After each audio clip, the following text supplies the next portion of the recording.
Tu saviļņoji mani, gribas uzdziedāt gluži kā Ainaram Mielavam, ienākot Artūra Mureja franšīzes deju studijā, kas mājvietu atradusi Maskavas priekšpilsētā.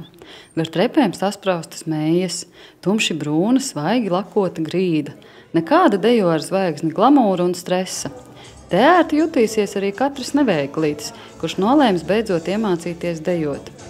Šī sistēma darbojās vairāk priekš tam, lai varētu cilvēki tieši dejot ballēs, lai cilvēki gūtu no šo prieku, lai viņiem nebūtu jāsvīst entās stundas zālē un jāmēģina attēlot to, ko var izdarīt tikai profesionāli dejotāji. Pēc Raivģa Vidža veiksmes stāsta savu laimi dejā nolēmis izmēģināt arī spēka vīrs Agris Kazeļņiks. Viņš iestājies kursos Artūra Mureja deju studijā. Es agrāk domāju, ka tur viss dejoja. Ir viegli iemācīties, bet kad es saskāros ar dejošanu, tagad,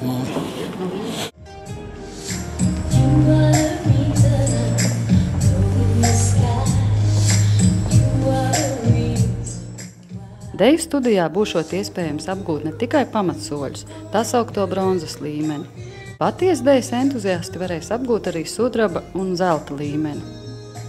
Deju skolotājs sola savus studentus atraisīt, tā, ka pašiem par sevi būs brīnums. Dejot ir tas pats, kā staigāt pa ielu, tikai ļoti graciozi un kopā ar mūziku.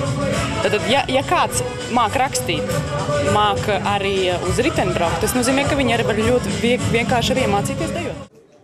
Pirmā Artūra Mureja deju studija tika atvērta 1912. gadā Ņujorkā. Pat labam pasaulē ir 260 šādas deju studijas. Tās darbojas visos kontinentos.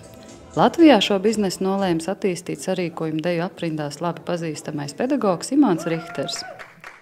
Anta Burve-Rozīte, Jānis Palkaunieks, Diena TV.